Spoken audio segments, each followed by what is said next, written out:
Meeting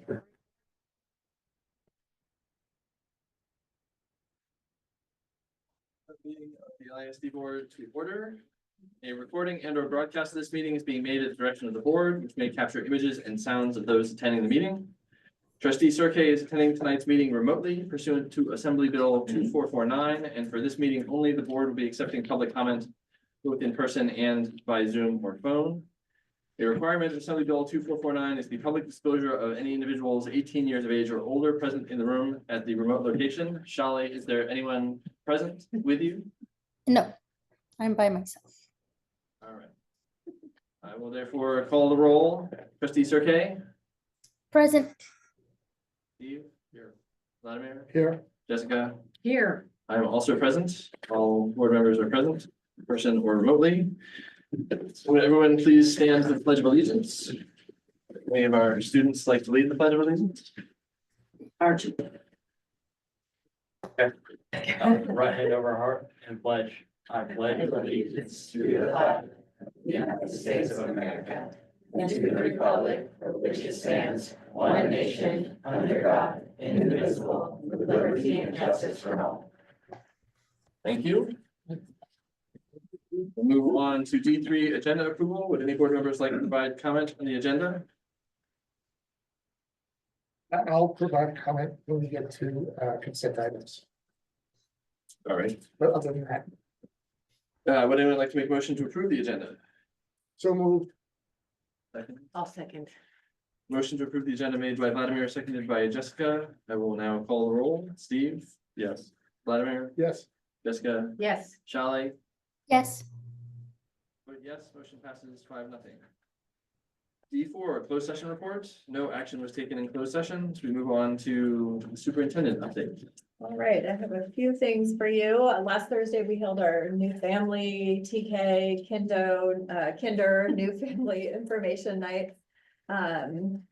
Varied attendance across all 7 of our elementary schools. So Lupe, our new registrar, HR specialist, has been working with families already to get folks registered for next school year.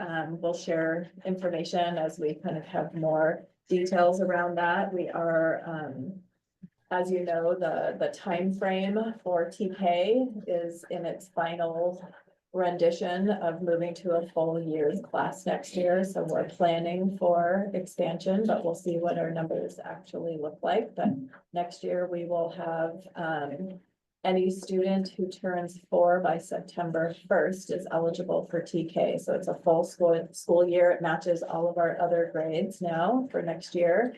And which means, as I've been chatting with our TK teachers, we may have some 3-year-olds for just 2 to 3 weeks before school starting, and then they would turn 4 by September 1st. So we're also working with our program to make the program is really meeting the needs of our younger students. Everywhere I go, people ask me how the bond is looking. So wanted to just give you an update as of tonight before 5 o'clock. It was running at 55.8%, 8.86%, which is in our favor at the moment, but they continue to be updated nightly. So we're watching closely. And at our next board meeting, we'll have an update for you officially and kind of next steps depending on which way it goes. So we'll make sure to have that for you at our December meeting. We have our Egan folks here tonight to talk to us about the Yosemite program, but Block is there right now. They left yesterday on Veterans Day. From what I heard, they got some rain on the way and up there yesterday, but the rest of their forecast looks great. So I have no doubt that they're having a terrific time in Yosemite, rain or shine. Aaron Green and I met with our grant housing, our 231 grant housing folks today. Several of us attended that kind of walk through last month, and we're happy to report we'll have a more consolidated update for you at our next December meeting, but we're going to start holding staffing information sessions in early December. We're going to host one in-person session and then a little bit later do an online session. The hope right now is that by mid to late January, they will hold a lottery And our staff will be able to move into the new housing in June, just in time for the new school year next year. So we have 24 units and they look absolutely beautiful. So we are so excited to get that staff housing up for next school year. Wanted to let you know that starting tomorrow, I'm having my first onboarding meeting for our two new trustees. Carrie and I will be meeting with them tomorrow to just kind of get them up to speed a little bit. As we prep for the CSBA AEC conference. Today's probably the last official full meeting of both Jessica and Steve, but we'll do just a little bit of celebration at our next meeting in December. And then just wanted to acknowledge, I see our LATA friends over there, Melissa and Alex, and we had a great kickoff meeting today with LATA as we got started with negotiations. That's it for my update. Thank you. We'll move on to item E, our Egan school presentation. Okay. Hi, I'm Connie Como, principal at Egan, very happy to be here. Thank you, Jessica Spicer and Steve Callio, for your service for so many years. Been here a long time, and it's been a pleasure to work with both of you. Thank you. That's a little aside. We're here tonight and we want to present one of what I consider most amazing educational experiences I've had the pleasure of participating in as an educator. I hope that it's true for the kids as well, and I hope you hear from them today. We took 228 eighth graders to Yosemite the last week of October. We took about 15 staff members and nearly 20 parent chaperones as well. So it was a very much school community activity, and we got no rain and we got no snow, and that was awesome. We did a similar presentation at our PTA meeting last Thursday. So we have brought 6 amazing students to represent that experience, and one of our parent chaperones, Dr. Paul Meyer, it's his second time around, so he's got some stuff he's gonna add to. Got a few pictures, and I'm gonna introduce Mrs. Dina Canty, and she's gonna take it away. Our panel was 10 strong, so junior high kids, this is what we could come up with, so these guys can represent and help us out here. Can we go ahead and take a look at the slide? Yeah. Oh, is that me? Oh, look at this. Look at this. Ah, There we go. That was taken this year, by the way. All pictures from this year, although they sort of begin to look very similar, right? Typical day, I'm not gonna go through this, but just getting the idea, we wake them about between 6 and 6:30 in the morning. They head off to breakfast and then they get ready to head out on trail. Trail is the big bulk of their day, 8:30 to 4-ish, depending on when they sort of head back. They start trickling back in camp between 3:30 and 4. And then we have our famous snack time and chat about what happened in our trail groups. I had 16 trail groups, up to 15 students per trail group. So that gives you an idea. 3 adults, some had 2, but most had 3 adults in the group. So great ratios this year. Our numbers were really high in terms of help. So that was really great. And then when they head back, they have a little downtime. We do some snack stuff, do our dinner routine. And then after that, the camp is split in half. So some do a night activity while the other gets sort of quiet time, shower time, that kind of thing. And then they flip-flop. They did pull a fast one on me this year. So the kids, we had to do an adjustment. We have 4 rotations. We didn't do half and half. They put one of our groups with other schools. So it kind of split us up a little bit. Can't say I was too much of a fan, but it did work out. I went with the rotation D, and the other school was Sacred Heart in San Jose. It worked out great for us. So they were also 8th graders, great group of kids and stuff with them as well.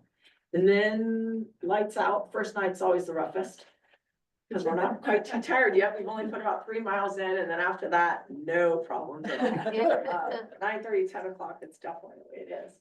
So we had, we're not all on there. It looks like, so I had a slideshow. I mean, I had a video and then I couldn't show the video, but I don't know why they're not all showing up, but I wanted to give you an idea of some of the activities we did. These are just some group shots of different trail groups. That's lunch there. Lunch, all the groups circle up with their bandanas and food is in the center and then they serve each other and then they all eat together. Some different activities. Can and I, our biggest thing that we tell them and curriculum wise, is we want team building, and safe risk taking. Those are our exact words that we put in for them. Just to give you an idea, I just. There they are on the bus. Yes, they do take the shuttle out to El Cap. It is a bit far and then hike on the way back in. And then I have our student panel. So I want you to hear from them. If you guys would stand up. Can we start? You can stand up now. That's great. Maya, why don't I start with you down there? We'll introduce ourselves, give maybe your trail group a shout out, and then maybe a highlight. Just give me one or two highlights for you. Okay, my name is Maya. I was in trail group 16, rotation D. That was kind of tough, but it was good. I shout out to, I guess, like everyone who organized the trip and helped like fund it. Of course, that's like all of us, but like Mr. Canty, who did a lot of like the food checks and like all that stuff to help us safe on trail. And then highlight, I really liked the views that we saw. We hiked, or my trail group hiked up the John Mears Trail. We saw a really great view, and the food was also a big highlight. Way better than expected. Hi, my name is Julia. I was in trail group 9 and rotation C. A shout out for me, yeah, everyone who like kind of orchestrated this, like did an amazing job. It was the best trip I've ever had, at least. And a highlight, the food was surprisingly very good. Like I had the food. And I really loved the team building.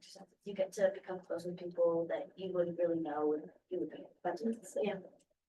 Hi, I'm Caroline Mormore, and I was in trail group 5, and my shout out would also go to the people that organized it and Mr. Canty for making really good trail groups.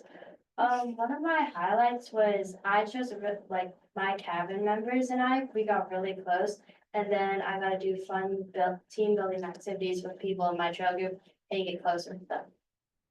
Hi, I'm Hershey. I was in trail group 8, rotation B. And my shout out goes to Ms. Zacanti and Ms. Cullimore for the food they gave us after we got back from trail. Especially the candy, you know, it really helps after a long day of hiking.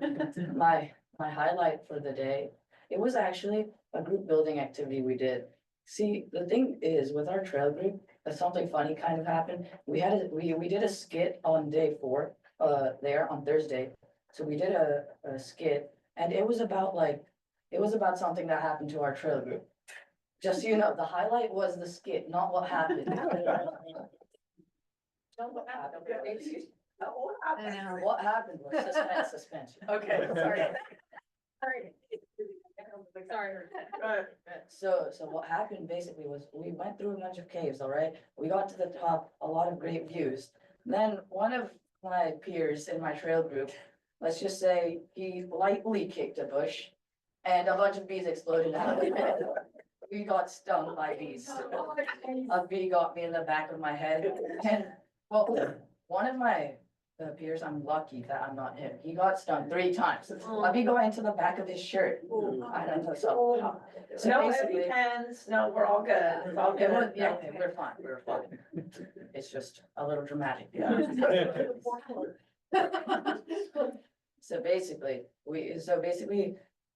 it really helped that, like, even though it was a negative experience, it really helped because like it was the first day, you know, so like all of us were kind of like, it was kind of awkward. But after that, all of us, it was like we've been friends forever, you know?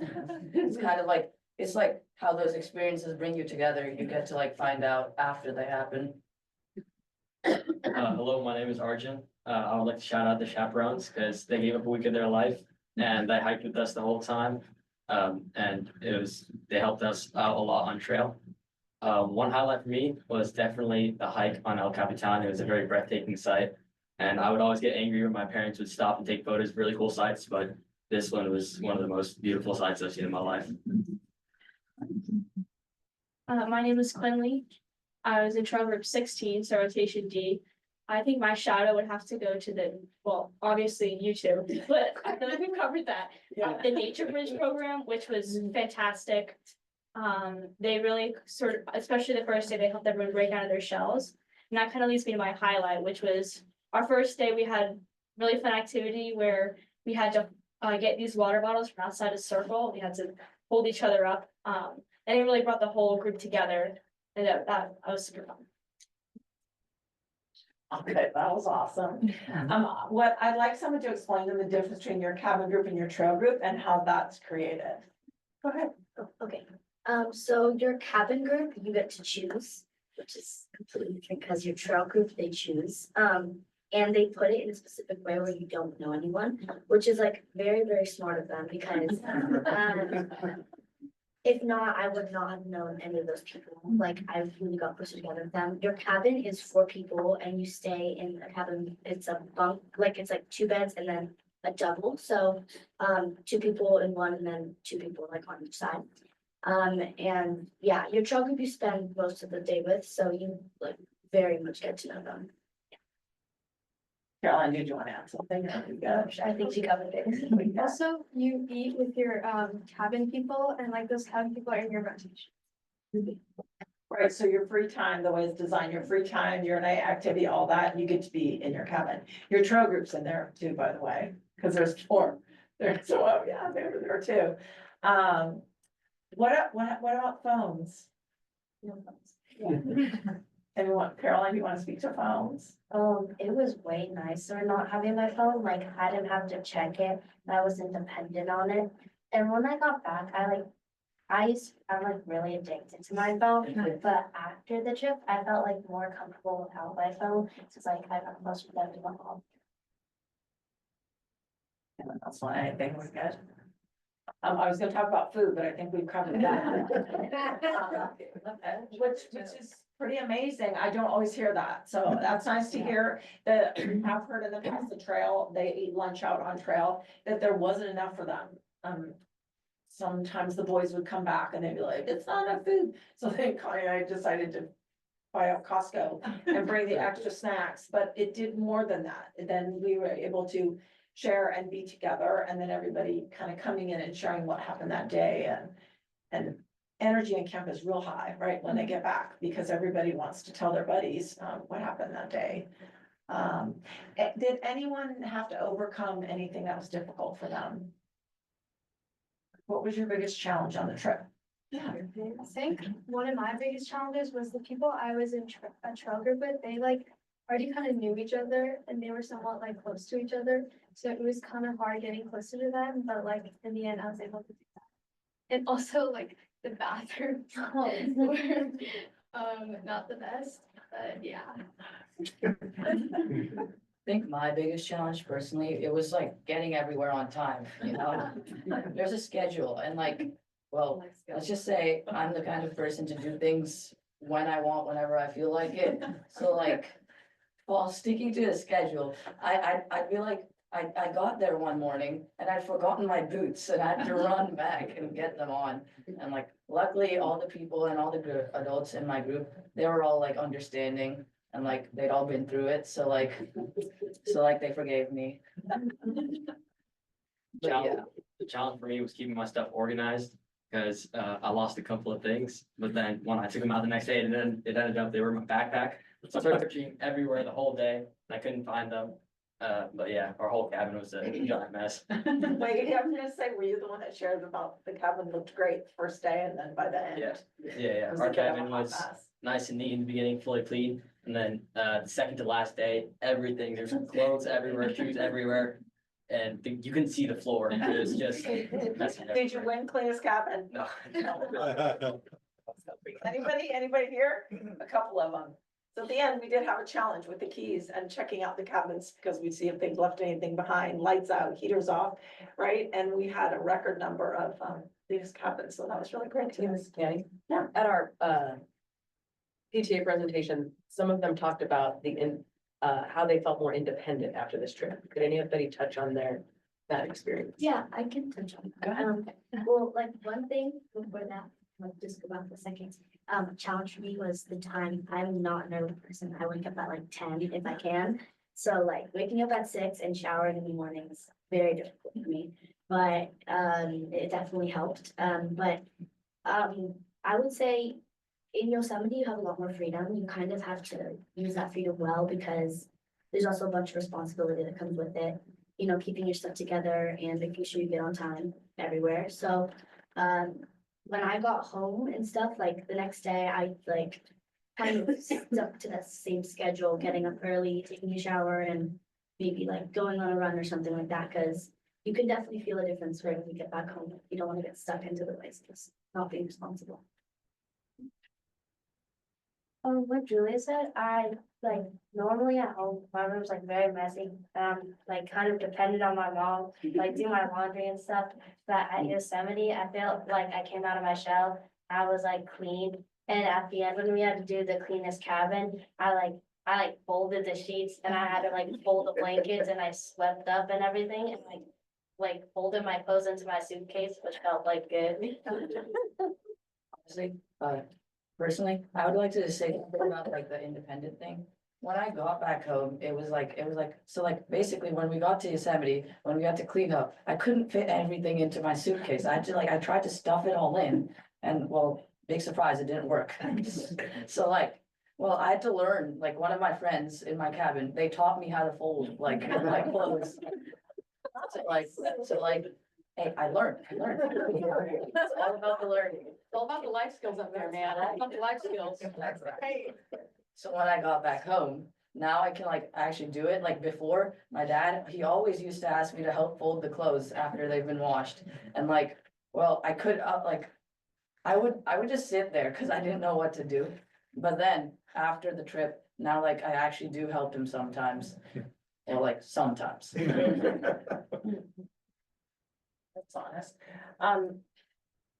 Can you raise your hand if you really did meet somebody new and feel like you connected with at least one other person during the trip? Okay, I think that's important. I know that that's one of the strategies that Mr. Nguyen and I do when we're creating the groups is to set them up for success, is to make sure that everybody in the group has the opportunity to lead and won't allow others not that opportunity or not that chance.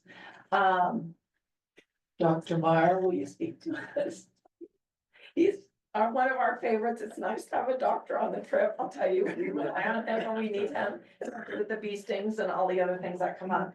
But he has been on our trip a couple of years. Can you give us some insight from a parent? Sure. Even though I can't diagnose broken finger. Right. Anymore. Yeah, that's true. That happened first trip. That was Yeah. the trip. Anyway, I know some familiar faces here, Dr. Paul Meyer, and my daughter Iris is my third and last kid going through Egan. It's kind of sad. You missed that. My oldest was at Egan. He finished in 2011 before they had the Yosemite trip. I think it was a Washington DC trip then. It was a cool opportunity, but it just seemed like the cost was prohibitive. It was too short. Not everyone got to go, and I think, the Yosemite idea has been fantastic because, just about everyone knows what an amazing place it is up there. And that kind of speaks for itself, but I don't know that I can do as much justice to it as the kids have here. I'm really impressed how well spoken they are. And I think one of the things that really stands out to me is what these young people gain from this experience. You hear over and over again, that was one of the best experiences of their life. They're so sad when it's over. And there's a degree of bonding that happens up there because you're in such an amazing place. I've been there many times, but every time I go on one of these trips, I learn just so many new things about Yosemite that I had no idea about. And a great strength is the Nature Rich program, where you have a trail guide that leads you out every single day. They are like therapists. They know so much about Yosemite, so much about natural ethics and understanding the environment and so forth. And they really test these kids every single day to get along, to learn about their environment, to learn lessons about how to appreciate our surroundings, natural ethics, and so forth. And, they also bring groups together that don't necessarily know each other very well.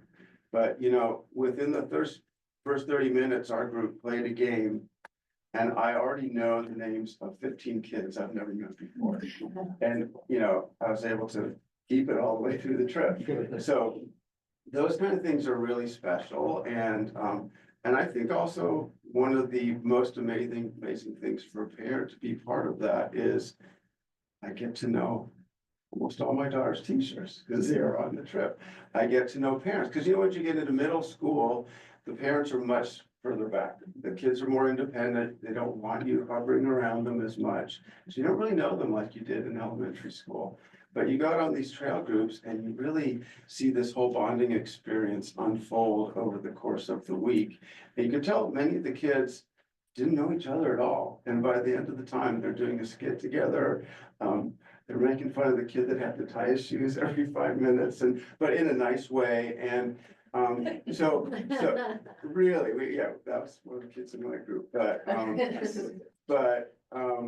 I think it turns out too, that the youth are one of the highlights of this experience too. And from a parent who's blessed and privileged enough to be able to go, it's one of the best things I've experienced in LASD, honestly. So it's really, really special. Awesome, thank you. Thank you. Any questions for our panel? I have a comment. Yeah. I'm really impressed with your maturity. Had any of you guys camped at all, ever, prior to you have? Bathroom comment, I've been to Yosemite, but I've been other places camping, and Yosemite's bathroom is better than a lot of places. I think she's commenting on having to share it with at least 300 others. Yeah. That's the tricky part. No, that's, but that's kind of what, if you're at big campsites, that's the situation too, you're in lines. Waiting in lines. And you, places I had to use quarters. Oh, right. Yeah. It's also a little weird to come out and have your third period teacher brushing. Yeah. Yeah. I think the girls are doing makeup at that time, so. Yeah. Very good. All right. Okay, thank you so much. Are we taking applications if anyone Yes. would like to go to chaperone next year? Can we get a photo of you guys holding on? Sure. Yeah, did you want to make a pyramid? No, sorry.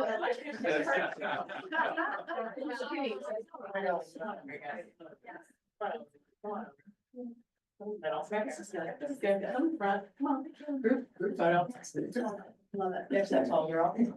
Say camping. Camping. Awesome. All right. Thank you so much. Can I go on? Maya's highlight, what she didn't want to say is she got to go home early. She and I drove home from Yosemite together. First time I've ever taken a student. We stopped at Starbucks. Yeah, and snacks. Oh, we got pizza. Oh, that's right, we did it, one bus didn't make it, we had to wait for bus 5 for an hour and a half. We got pizza. Yeah. We had like fried on jam. Thank you. Thank you. All right. Moving on to F, consent calendar. I have a quick note before you might have a note. So we need to remove I-15 and I-16. We didn't quite get our language correct, so they will be brought to you next December. Okay. Next December, in December. Also, I guess, next December. Any other? Yeah, could we discuss F13 when you get to the performance data? I think it fits nicely there. Okay, do you want to pull it? Or- No, however we want to do it, when we talk about the Sure. 23 different. As long as you're okay with it being approved. We can do it. The question is whether you want to pull it and vote on it separately. No, no. Or whether you're fine with being approved. All right. It's just discussion. Sure. I mean, yes, that's just discussion. Okay. Any other comments? Charlie, anything?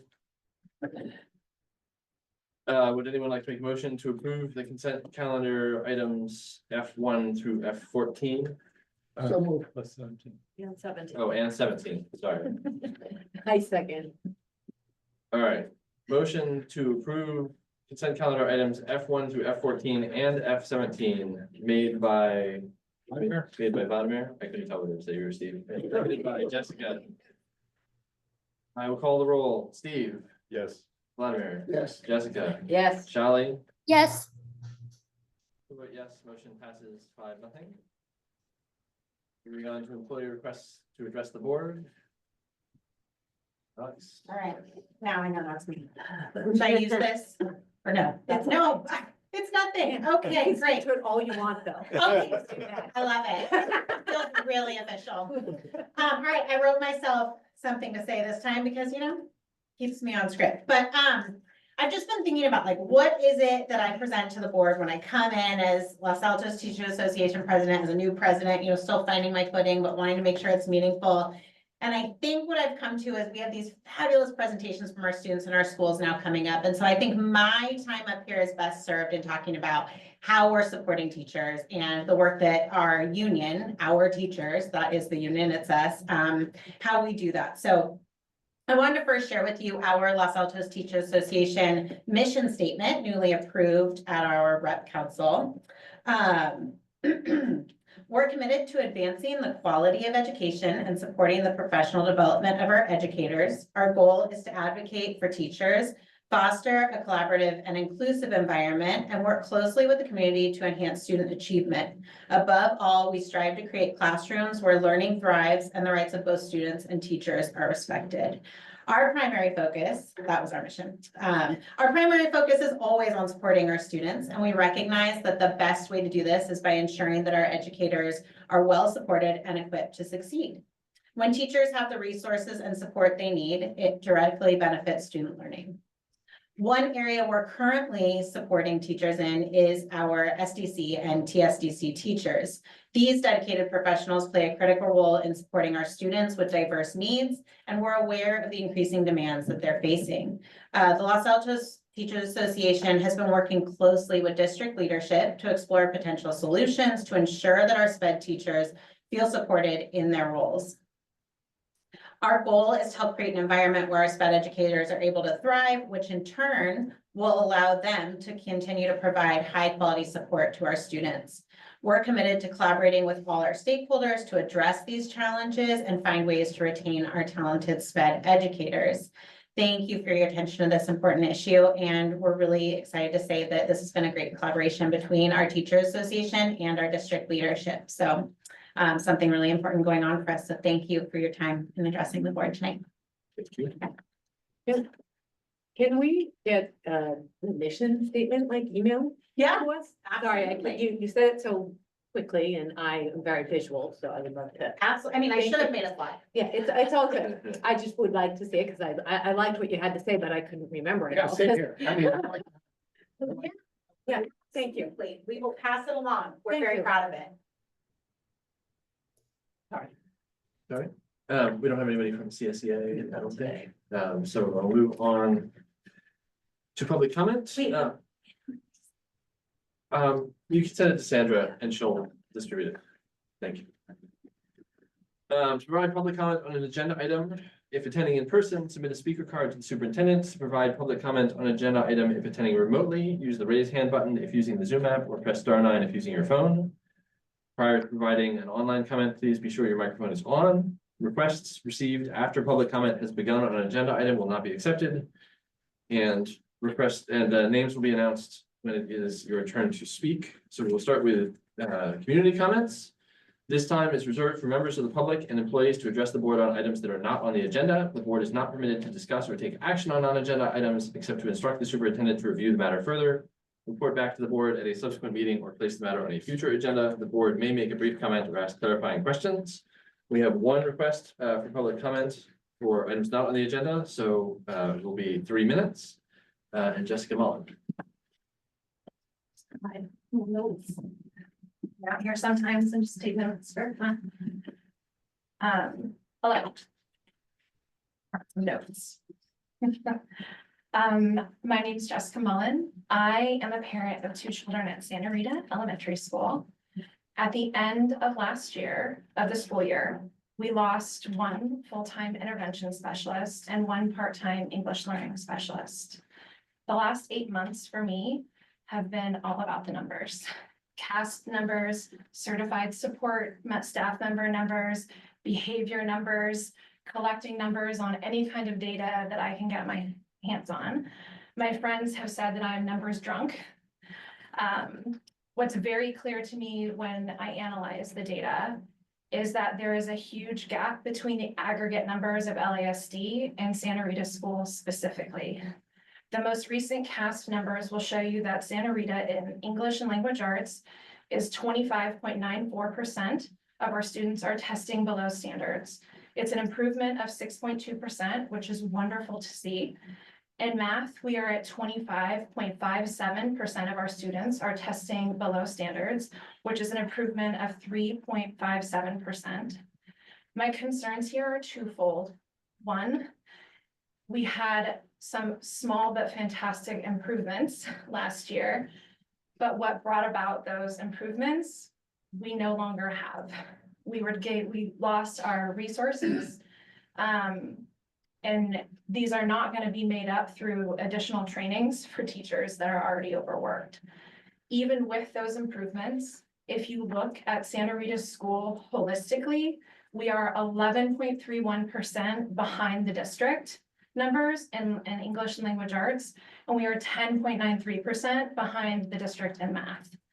I have reviewed the numbers that are going to be shared and discussed. I just looked at the agenda items, so I didn't know that they were on the agenda tonight. The aggregate tells a great story of our amazing school district that I love. My concern is that the aggregate numbers are only telling one small part of the story. We have 7 schools in our fantastic district. Looking at each school helps paint a fuller picture. If you were to deep dive into Santa Rita's numbers, especially compared to other schools in our district, you get a more complicated and messy book. In the end, what all of this data comes down to is children. Our Santa Rita kids don't feel safe at school. They're not keeping up with their district peers, and they're struggling in a school environment that isn't supportive for learning. Our new principal, Miss Khaled, I always mispronounce her name. She's an amazing ally. I was one of the parents that was distraught over losing Rafferty, and I'm here to say that I was wrong and that I love Denise so deeply. She is amazing, smart, she's an awesome advocate, and she's passionate and data-driven. The task she has on her shoulders right now is tremendous. I do not envy her, and it's going to take time. I have no doubt that she's up for that task, and she has no idea that I'm here tonight. I'm sure I'll hear about it tomorrow, pleading with all of you to help us. We need help now. We don't need help. We need help long-term, but more immediately now. Our teachers are being put in impossible situations. Our class demographics are challenging. Our school, as shown in the CAST and behavior data, is unique and requires a different approach than any other school in our district. I'm sorry, I have to ask you to, Yeah. well, just for fairness with other speakers, I think that was. Okay. We need help. Thank you very much for coming. Thank you. Any board comments or? Thank you. I think we always do take this seriously, and so I'm sure Sandra will be following up with you and hopefully be able to come up with a plan that everybody is confident can help improve the situation. I think, okay. Thank you. We will now move on to our action discussion items. I want 23-24 student performance data. Yes, I'd like to invite Mr. Greg Drummond, our Director of Teaching and Learning. He'll be presenting our spring California Assessment of Student Performance and Progress data, or CAPS data, on ELA and Hi. I would be not in character if I didn't start by talking to you about how we're putting the science of learning and development into action in LASD. It's directly related to the topic of student performance data. The outcomes we want for kids include academic excellence, hope, engagement, belonging, and readiness for any future that might come their way. We do that by giving kids experiences that lead to those outcomes. So our teachers work to create experiences where kids do need to apply critical thinking and creativity to communicate with each other meaningfully, to collaborate. And they have opportunities to build character and citizenship. And all of that happens in this realm of the wheel. This is our system for creating a school that works for all children. When the system is working properly, we believe that we will have, this doesn't work properly, but when the system is working properly, we move kids. And we're seeing some of that happen. This is aggregate district-wide data I'm going to be sharing with you today. And there is much to celebrate. There are also some areas for us to grow and learn from. I'm going to highlight some of the things that we're doing right now. And of course, that leaves open for some things that we should be doing. There's always that question of what can we do next or what can we do more? I'm going to jump in by talking just a little bit about, for reference, the state of California and the numbers across the state. Less than half of the students in California met or exceeded in ELA CASP assessment last year. And math and science lagged even further behind with 35 and 30%-ish respectively.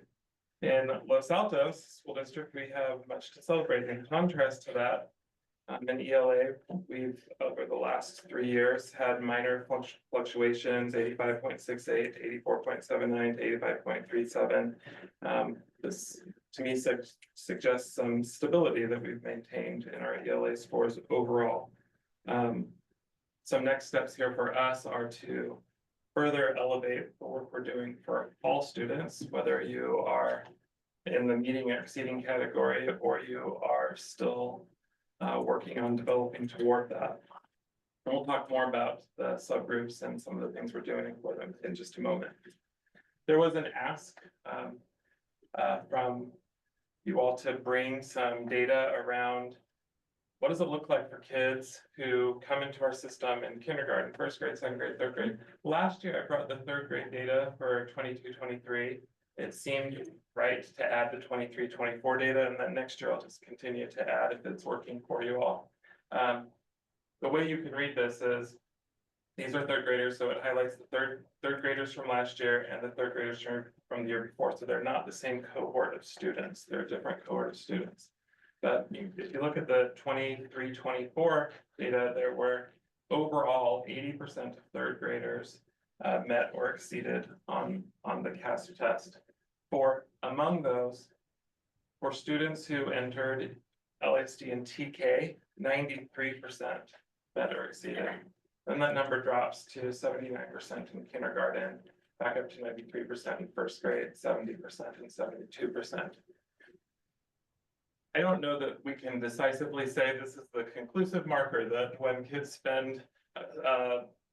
start earlier in LASD that they are more likely to be successful, but we are starting to see some trends emerge that when students come to us before, like TK number is particularly good for students who come in TK. They seem to have some more success than students who come in third grade. So we'll continue to look at these numbers and bring them to you. Our math scores, compared to the states for sure, which was at a success rate of 35%, ours are much better. We have quite a lot to celebrate here. They've remained strong over time, moving from 84.25% in 21-22 to 85.36 in 23-24. This, I think, speaks to our rigorous math instruction and our high expectations for students.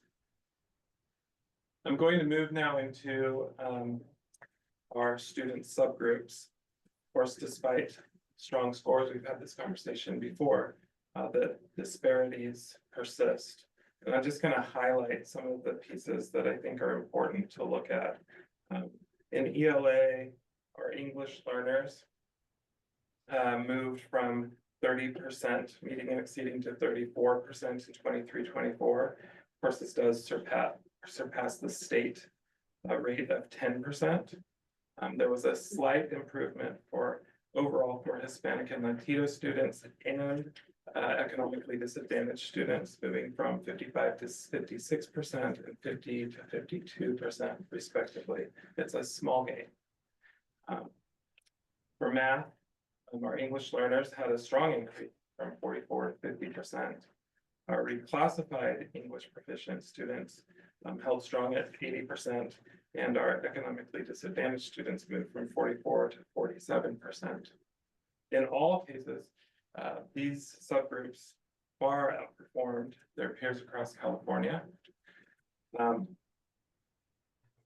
going to move on to look at some success. In the previous slide, I showed some subgroups across LASD. I think it's worth highlighting some success we've had in two of our elementary schools, Almond and Santa Rita, particularly around among our Hispanic and Latino students and our economically disadvantaged students. This number for English language arts moved from 39% to almost 52% for Hispanic and Latino students, and from 36% to almost 43% for economically disadvantaged students. Of course, this does not negate the fact that a percentage of our students are not hitting this mark. It does demonstrate, though, some movement that we've made in the direction of supporting all students in a variety of ways. We often talk about data as telling a story. We talk about what story is the data telling us, and also what story is the data not telling us.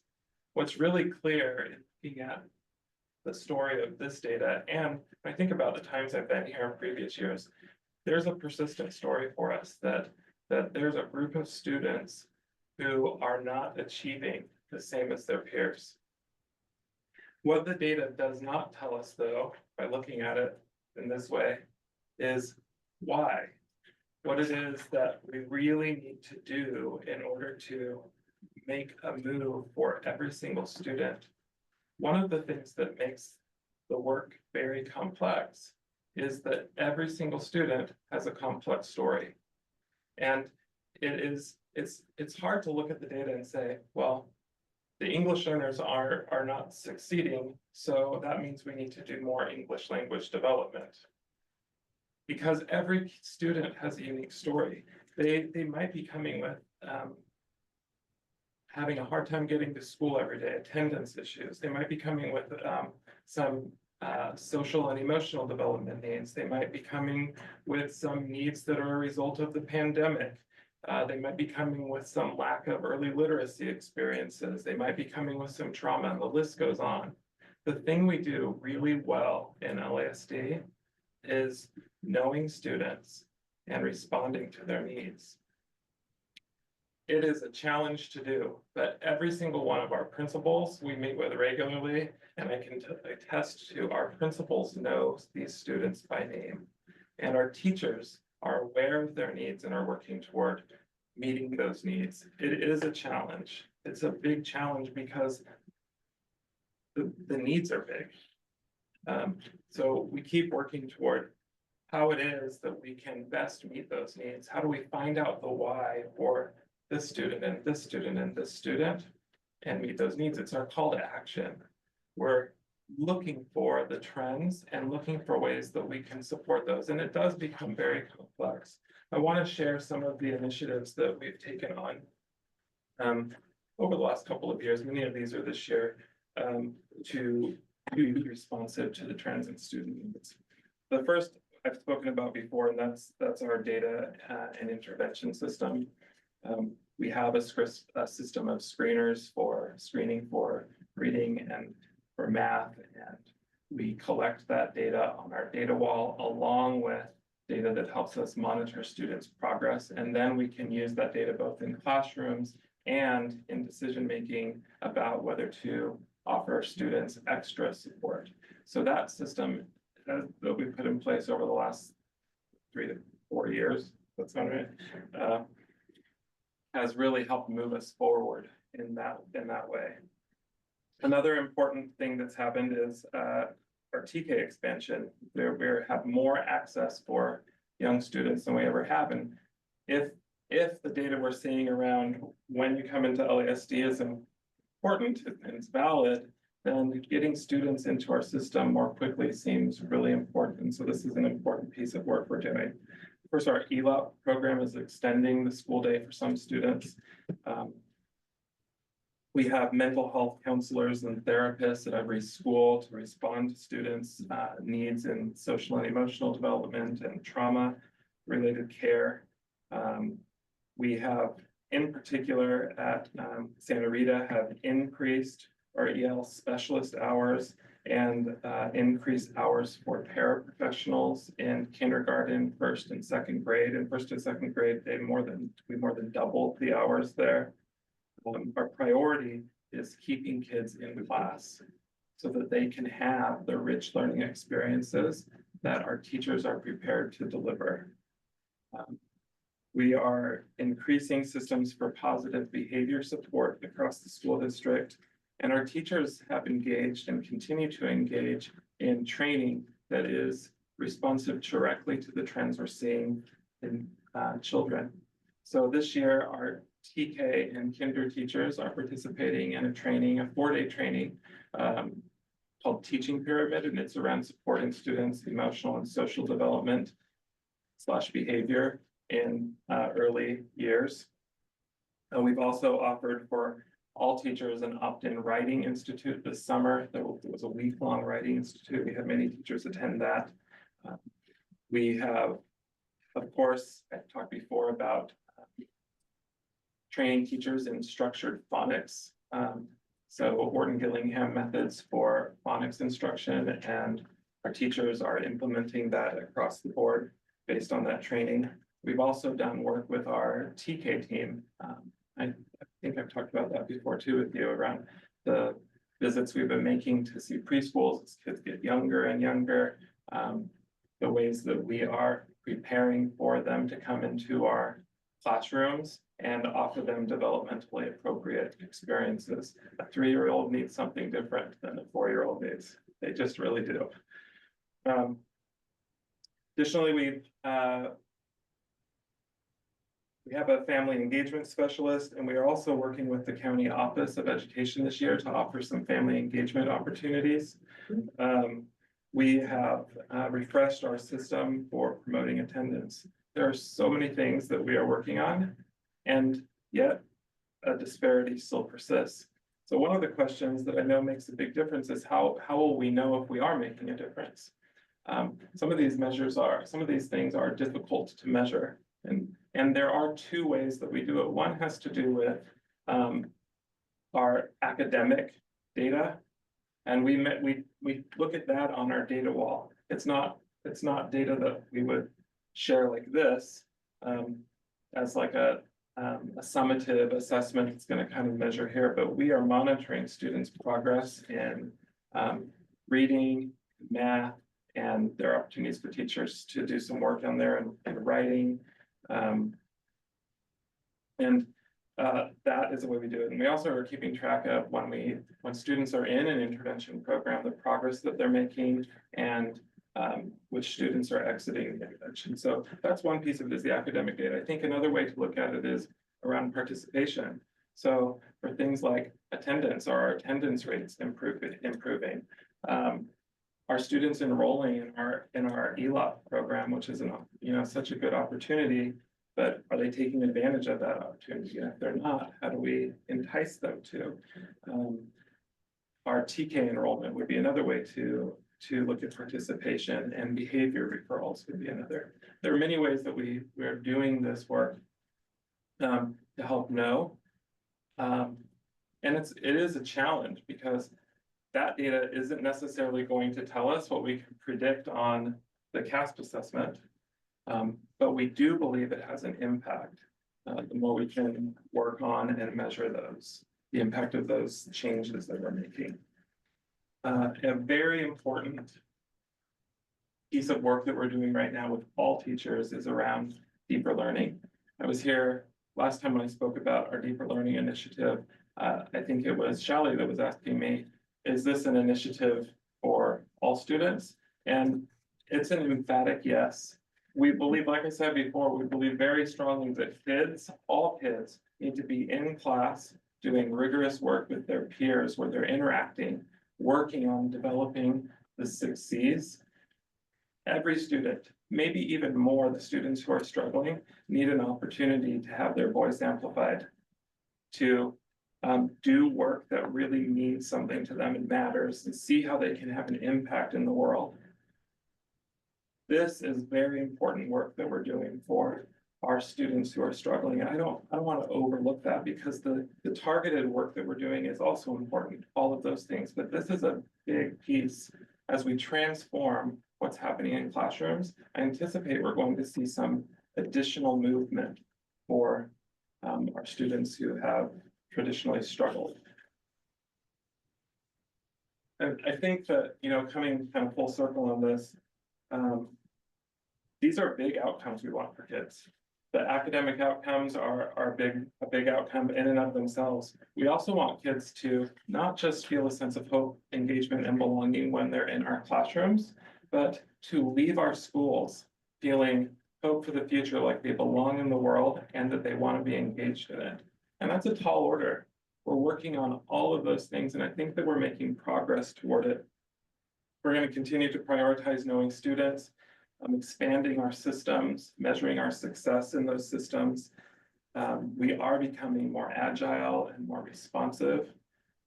And we're looking forward to seeing the rewards. We have incredible people. Our teachers are amazing teachers, our classified staff, our instructional assistants, our principals. They care about kids, they know how to help kids, and we're moving in that direction. Happy to answer questions. Any questions? Yeah, I've got a bunch. Greg, thank you. Yeah. If I look at your list here of initiatives, I'm not a curriculum or instruction expert where you are. So I can't say whether these are right or wrong. And they look good. The thing that the thing I would like to see more focus on outcomes. And that's what we're really interested in. If these initiatives will get us to where we want to go, then that's great. Right? And I can't tell whether, I don't know enough to tell whether they're going to get us there or not. What I can say is that, as far as I remember, for the last 10 years that I've been on the board, we've always had a group of students who are not doing as well as they could be doing. And we can't seem to change that number appreciably. And I looked at some of the numbers of the student groups section there. We have some groups of students that half of them are not meeting standard. And that frankly has caused great concern. I also would like to say that for me personally, CASP is, I don't care what we do on CASP, right? It's not an assessment that brings value to an individual student. It may bring value to the district and to the individual school, maybe, maybe not. So I'm totally okay with choosing another metric that is more appropriate for the kinds of things that we're interested in. One that will give us a better idea of where to head. And that's totally up to you there. If you want to continue using CASP, that's fine. That's okay. One of the things that I find that, there are a couple of things that I find about CASP that is hard. All the numbers that you present and your predecessors have presented and something like that is a number like 84%. Well, 84% is an average. And there could be a distribution like this, or there could be a distribution like this, both of which give you 84.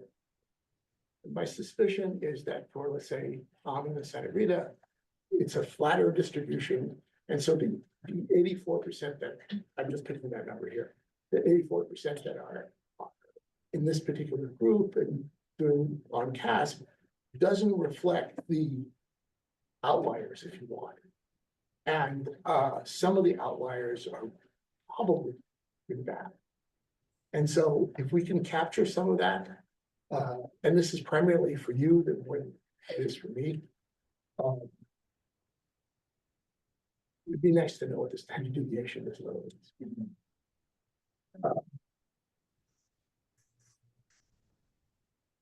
One question that came up while you were presenting was, our teachers have a data wall for their students. How,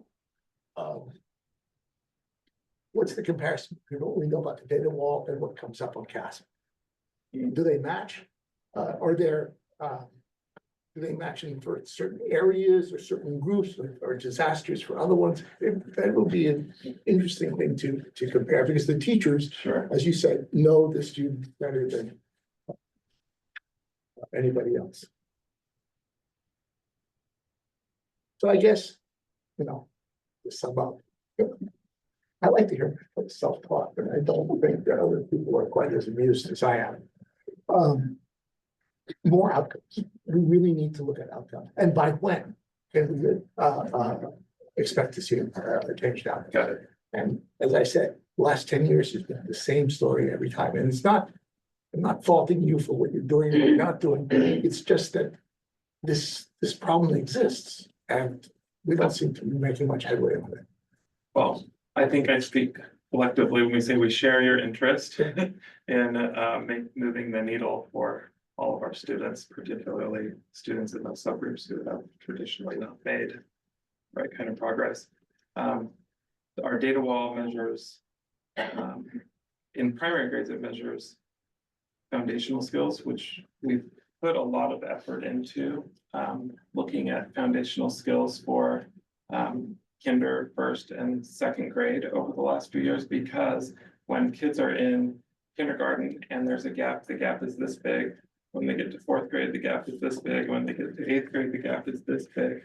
And so much effort has gone into what we are doing to support kids in primary grades. And it'll be interesting to see, this kind of happened, we started really focusing on this kind of in the pandemic and near the end of the pandemic with concern around what's going to really support kids, young kids coming out of the pandemic who maybe didn't have the same exposure to learning the real foundational skills. So our efforts really went to that. And it'll be interesting to see here as the kids get into third, fourth, fifth, sixth grade, whether we see some movement there because of a really intense focus in early learning.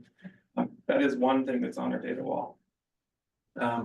Another where we really are actually seeing some trends in outcomes is in the DIBELS assessment, which I think you've presented that before, and I'm like, yeah, because it has kind of mathematical. Yeah, it's really clear that you can see so clearly the progress kids are making on the foundational reading skills. But I hear what you're saying, and I can focus on bringing some more outcome-based. I'm happy if measures to show if the outcomes change, you don't have to bring it to. Sure. I want to see the change. Thank you. Yeah. Other questions? Ryan, I have a comment. Sorry, I didn't ask to raise. I can go after. No, I don't have a question, just a comment. Okay. Well, the intent was to do questions first. Sorry, I apologize. This was more comment than it was a question. Do you agree with me? So this is not our board discussion part, correct? Not quite yet. Question. Sorry. I guess I did have questions on, we went down in 2023, 24 in RFEP and students with disabilities. I guess, have you had time to figure out from any of the data wall or anything what may have happened there? Or One of the challenges we face is that you look at the size of these groups of students who are assessed, they're fairly small. And I mean, when you see a big jump, like we saw a big jump in, what was happening for Hispanic and Latino students and economically disadvantaged Yes. students at Santa Rita and Almond, right? Yes. I think that we can definitively say something good is happening there. Yes. We see some, and I can look close, maybe you are referring to one where there was a really big. No, it's but- bigger numbers. It's of 79% of 313 Oh, okay. students. I'm looking at our, I'm looking at this one. gotcha, and that number did go down a bit, sure. Yeah. Uh-huh. I'm just curious. I put little arrows up and down or equals for my Mhm. visual range. Yeah, we need to go in and analyze that a little bit Yeah. more, yeah. And along these lines, and this borders on comment, and I'm sorry, Shelley. I think some of the combination of CASP and dibbles and stuff like that, and as it relates to the, doing the Santa Rita and Almond, like, and knowing, well, not Santa Rita and Almond, but also the one where you have, they came with to us at Oh, TK. yes. Do that for Santa Rita and Almond Mm. and Egan. All the schools where we have a bigger population. It would be Yeah, I could nice do that to and a have future Amanda board share it member out to in see a- that. Yeah, sure. In your spare time. Yeah. Do we have any requests for public comment? Marcy? Okay, And well, Shelley said she had a comment, but Shelley, you will now have the floor for your comment. Thank you. Thank you very much, Greg. As always, great presentation. I appreciate it. I would like to learn more about what we're doing for parent engagement because I think that's a huge factor in student outcomes. And I'm not asking you right now on the spot, but perhaps we could have a future presentation that's just on parent engagement. Yeah. Thank Take you. notes, shall we? Sorry, I don't have a pen. Yes. Stealing to make it myself. Oh, my God. Love it.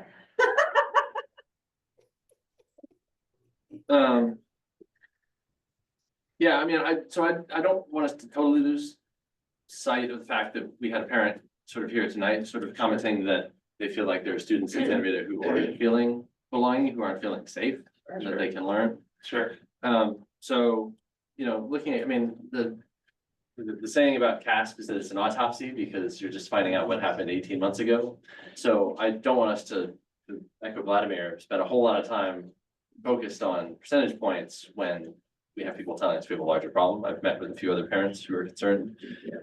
So I certainly hope that we will follow up with that. And I would love to see collaboration between you guys and parents and Santa Rita specifically. And I don't know whether it's a presentation back to us, but some kind of shared plan of here's how we're going to solve any ongoing fundamental problems and then move towards getting Santa Rita back up to where Almond is, because I don't think the demographics are hugely different for those two schools, but right now the results are very different.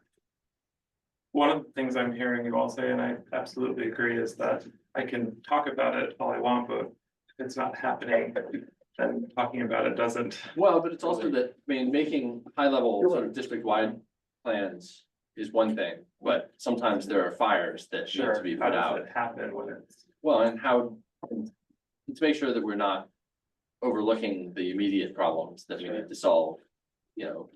Coming up with a great overall design is great, but sometimes there are things that come up that need to be treated on a more case-by-case basis, just to avoid losing a year for a given cohort of students. Okay. So. Follow comments? Thank you. Thank you.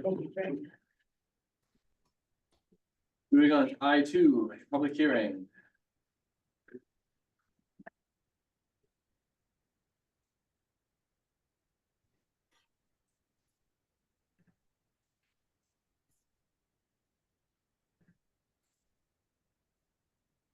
Oh, sorry. If anyone would like to provide public comment on this item, please submit a speaker card, use the raise hand button on the Zoom app, or press *9 if using your phone. Public hearing is now open. Good evening. I'm Carrie Wasco, the lead negotiator for the district. I'm Melissa Powell. I am the negotiations chair for LATA. and we are pleased to bring forward this evening our joint initial proposals.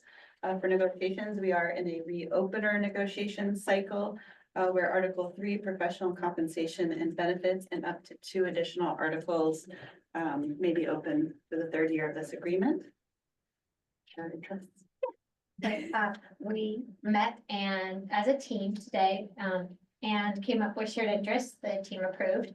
And so LATA believes that compensation for educators should be competitive with neighboring districts while valuing educators' extra time and expertise. And so the first article is compensation for LATA. The next article that we are opening is LATA believes that members need to be provided with sufficient, consistent, and dedicated preparation time within the work year workday to plan instruction in order to manage the impact of changing curricula and perform the growing professional responsibilities required in teaching. Therefore, LATA is opening our article on the work year workday, which is Article 14. And finally, LATA believes in providing all students with a class size that maximizes opportunities for differentiated instruction and increased individualized attention. Therefore, LATA is opening Article 15, class size. With respect to Article 3 compensation, the district would add that we have an interest to ensure students receive the best education and that we preserve our program. We also have an interest in prioritizing our compensation for teachers and staff when making fiscal decisions, having our employees feel valued, respected, and appreciated, and of course, keeping our district fiscally solvent with sufficient reserve levels.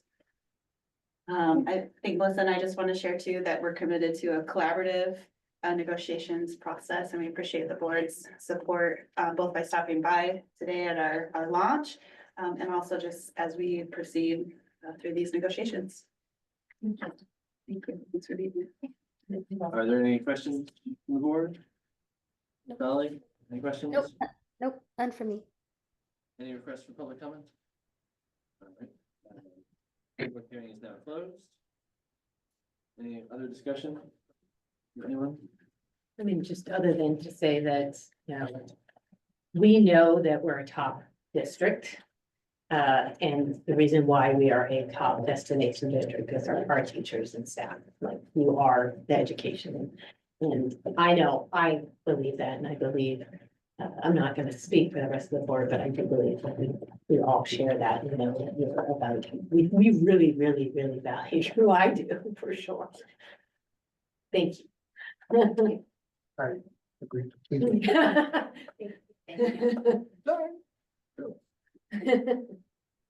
All right. If there's nothing further, I will entertain a motion to approve the joint initial proposal. So moved. Sorry, I was asleep. Second. All right, motion to approve the joint initial proposal of LASD and the LATA made by Vladimir, seconded by Jessica. I will call the roll. Steve? Yes. Vladimir? Yep. Jessica? Yes. Shelley? Yes, So yes, motion passes 5-0. We'll move on to item I3, resolution 24/25-08, approving the amended CHAC joint powers agreement, et cetera. Yeah, we're gonna let Mr. Talia speak to this evening. So this is your swan song. My swan song, yeah. It's only part of tax anyway. So as you've all read in the paper, the chat sponsor a transition. The joint powers agreement or organization that was in place was not sustainable, is what it came down to.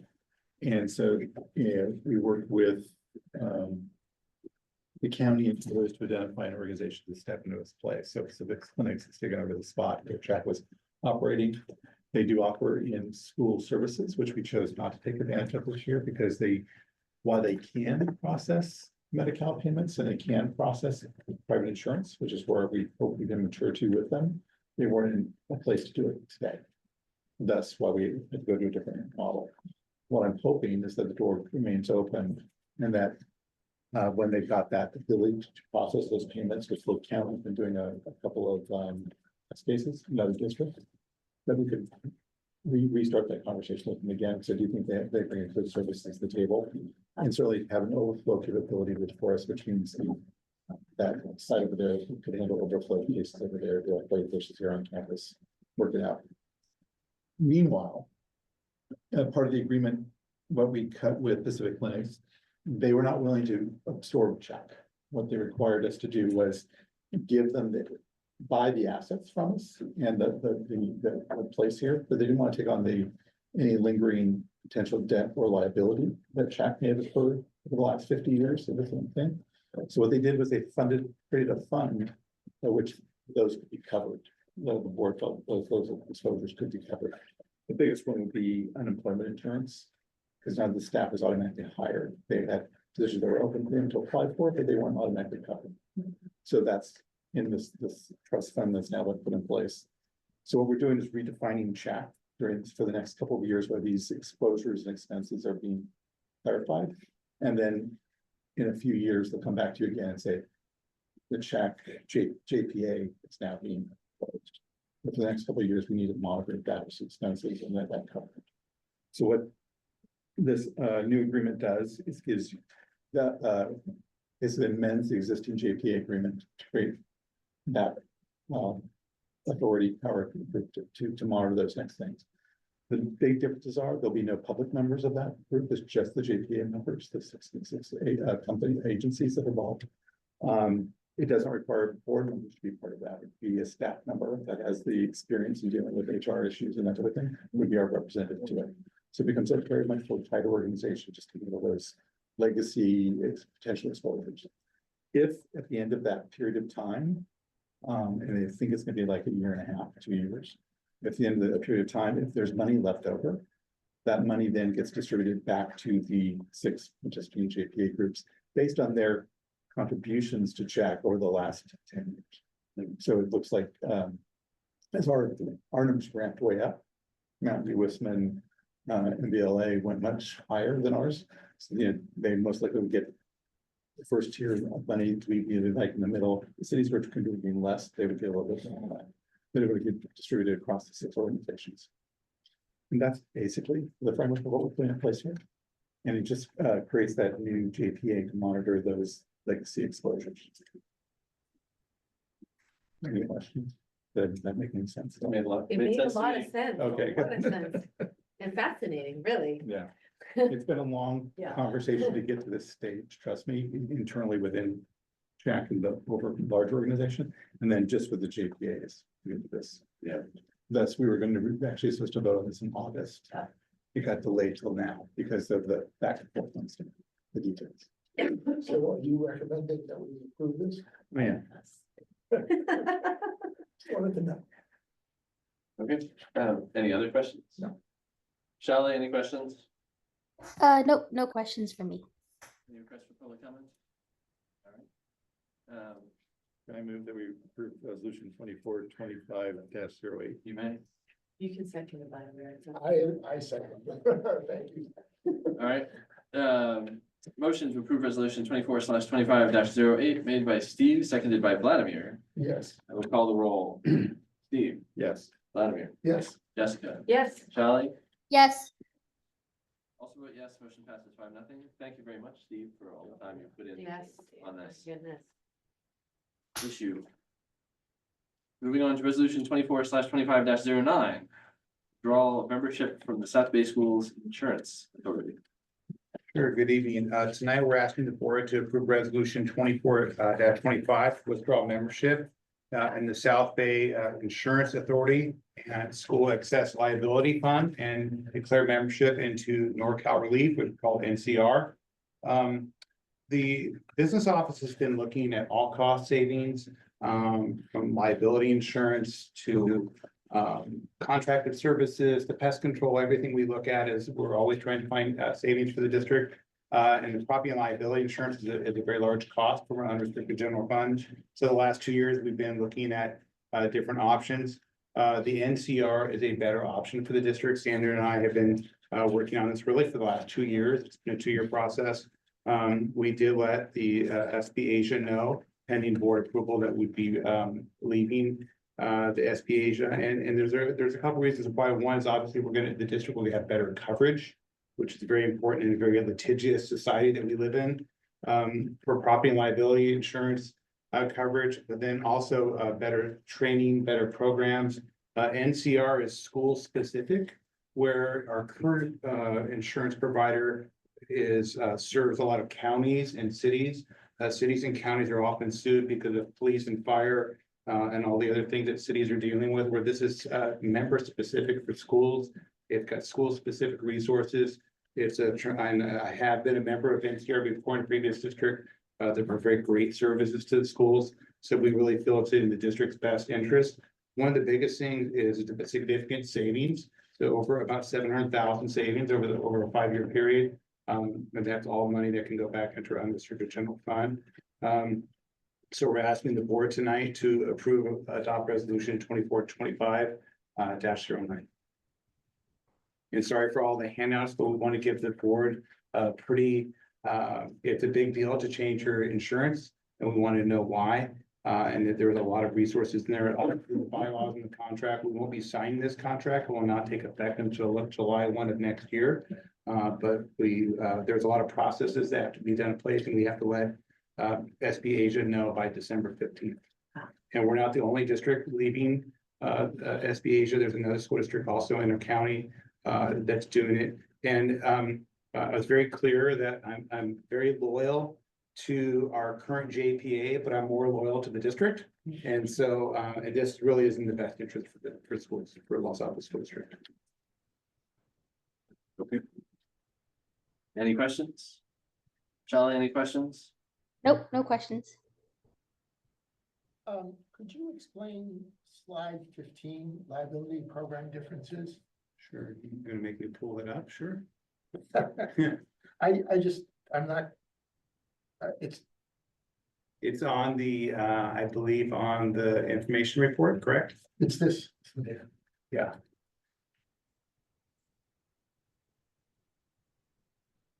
In particular, I don't understand the deficit label. Let me get to it.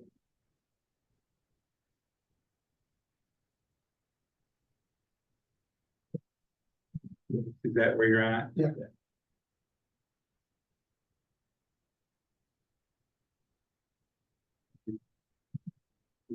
Okay.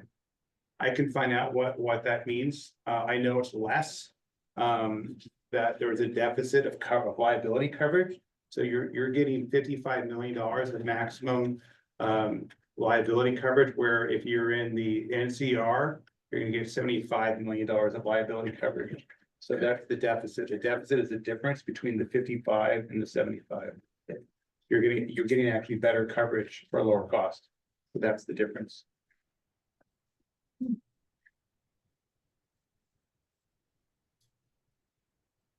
Any requests for public comment? Any further discussion?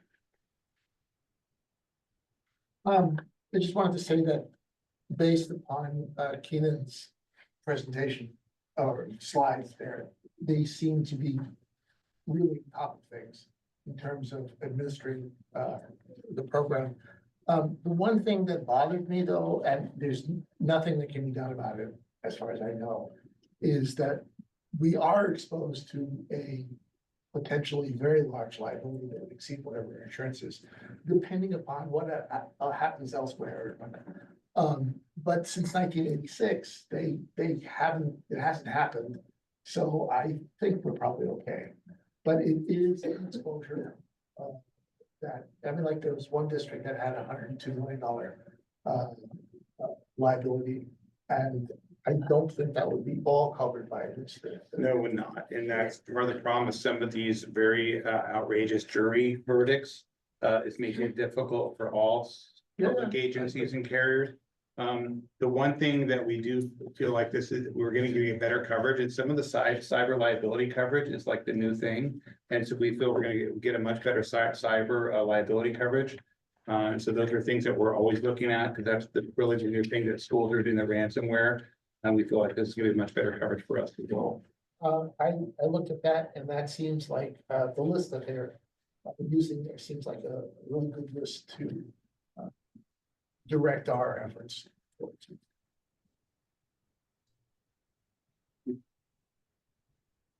Any further discussion? I'll entertain a motion. So moved. Second. Motion to approve resolution 24/25-09 made by Vladimir, seconded by Jessica. We'll call the roll. Steve, Yes. Vladimir, Yes. Jessica, Yes. Shelley. Yes.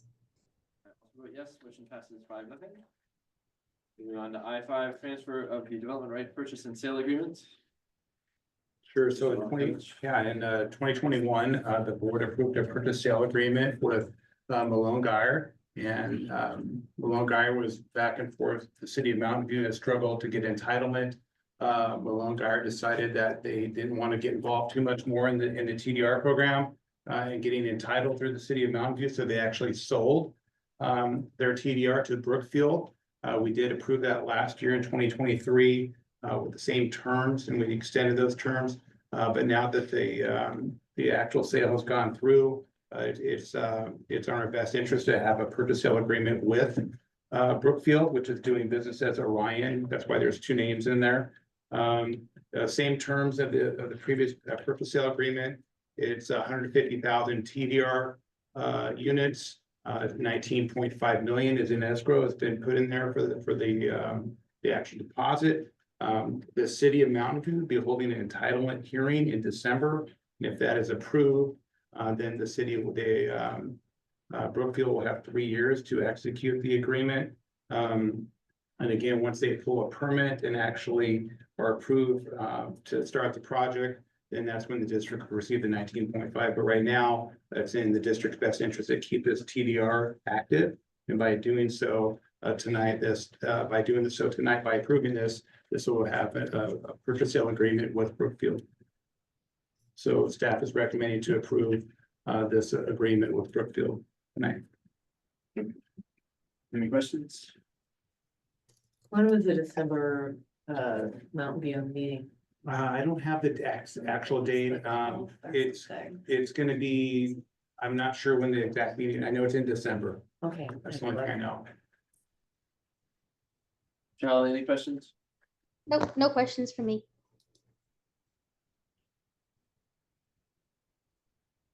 Any requests for public comment?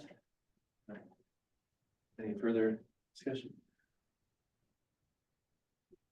Okay, would anyone like to make a motion to approve? I thought you were the one who likes to make motions. I so moved.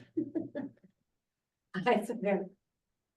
All right, motion to approve the transfer of development rights to Brookfield Properties, doing business as Orion. Made by Vladimir, seconded by Jessica. And we'll call the roll. Steve, Yes. Vladimir, Yes. Jessica, Yes. Charlie. Yes. Yes, motion passes 5-0. I6, establishing the date of the annual board organizational meeting. Yes, tonight I am asking you to approve our date of our next meeting, December 16th, as the meeting where we will do our annual organization. Any questions? I'm like, pretty straightforward. Oh, I guess you're right. No, yeah. Can we made a policy? I don't remember approving this separately before, but I'm bad memory. So. Me too. I had a bad. It's a new requirement. Okay. Yeah. It's a county requirement. Gotcha. Any questions? Any requests for public comment? Any further discussion? Anyone like to make a motion? So moved. Second. Motion to establish December 16th, 2024 as the date of the annual organization meeting made by Vladimir, seconded by Jessica. Call the roll. Steve, Yes. Vladimir, Yes. Jessica, Yes. Charlie. Yes. Yes, motion passes 5-0. Moving on to board and administration comments. Just a brief comment that we have a new cohort of the aspiring leaders starting this week, as well as a new group, we're calling it TAG, Teacher Advisory Group. But the idea is we have reps from every school. We have about 30 folks between the TAG and the aspiring leaders to come and just thought partnership around district initiatives, give them feedback, input. We want to ensure our teachers' voices are heard, what their experience is like on the ground. In addition, our cabinet team has started some listening sessions, and we had Covington recently. We went in at lunchtime, and any of the staff members, certificate or classified, could come in and chat with us a little bit about the LASD staff experience. So that's been helpful. We're looking forward to hitting the rest of our schools in the coming weeks. Business staff is preparing for first interim, which is you just approved tonight, so you're gonna be hearing that on December 16th. And then we had a great meeting with our design build team for the 10th site last week, and then we also did a site visit with the city of Mountain View to look at some of the gyms that are potential like design options and things that the city might be wanting in their gyms. We visited Egan. And then went over to Blanc to look at what the city joint use gyms look like with the Los Altos School District. And then we also visited Crittenden and Graham Middle Schools in Mountain View to kind of get a sample of what their gyms look like. And it was really nice. The gyms were full of kids. It's kind of nice to see how the gyms are very used by a lot of staff. And we got some good, there were a couple of PE teachers there. They gave us some feedback on how the gyms are performing and kind of what the joint use agreements look like. So it's a really good meeting at the city of Mountain View. And we're very appreciative the city of Mountain View to make some time for us with the design build team as well. So we got very busy time last week with the city of Mountain View. Just that I met with some parents from Santa Rita. And I'm hoping to meet with Harry later on to share some of the feedback that I got. I went to the fall dinner done by SCC SBA. And they had a great panel of students that all had, versions of IEPs and just their experience as students, and really just it was the most powerful student panel I've seen. And we've had good student panels in the past, and they were from all districts across the county. One gentleman from Gunn, and he was actually the most powerful. He had cerebral policy and very smart guy, but he could only get places so quickly and whatnot, and just really sharing his experience. It's something that us all as trustees and administrators, parents, everything really should experience. I enjoyed that. That was from the Inclusion Collaborative done through the County Office of Education. Yes. What was that recorded by any chance? I don't think it was. There was talk of it, but I don't think it. Maybe some of the parents did because their kids were speaking. They were just amazing. Maybe the County Office of Education can let us know about more of these types of events. But and maybe I could tell you. I didn't expect to go there. I also helped work the table for on Halloween. We had an LASD table at Veterans Plaza where our art docents had a craft for the students, and we let any kid that looked like a preschooler know about registration for LASD. It was a lot of fun. And I think that's it. Shelley, any comments, update? Just in addition to the fall dinner last week, I also was part of the group that accompanied our CSBA president, Albert Gonzalez, who's also a trustee in Santa Clara Unified. But he did a tour of our county, which is our region, and we visited programs in Sunnyvale Elementary, Morgan Hill, Orchard, which is a one school district, and Milpitas Unified. And it was really great to learn about some of the wonderful programs that our other districts are doing. And there was some buzz because it went off so well that maybe this should be an annual event. That's it. Let's see, since our last meeting, I was at the LAF fall fundraising event. So thank you to everybody who helped out with that. I found out that Sarah March is incredible on the phone. She's got some sort of telemarketing background, and I felt very outdone with a lot of money.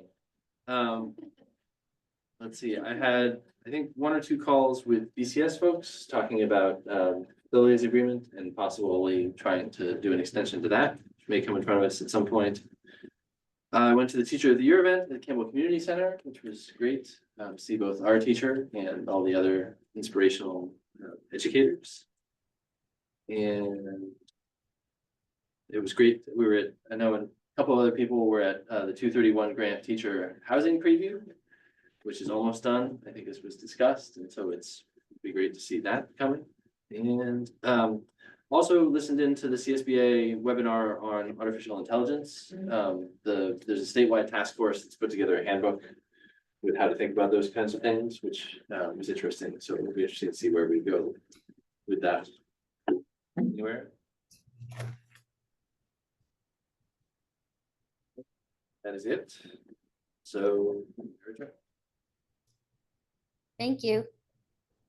Thank you, Charlie.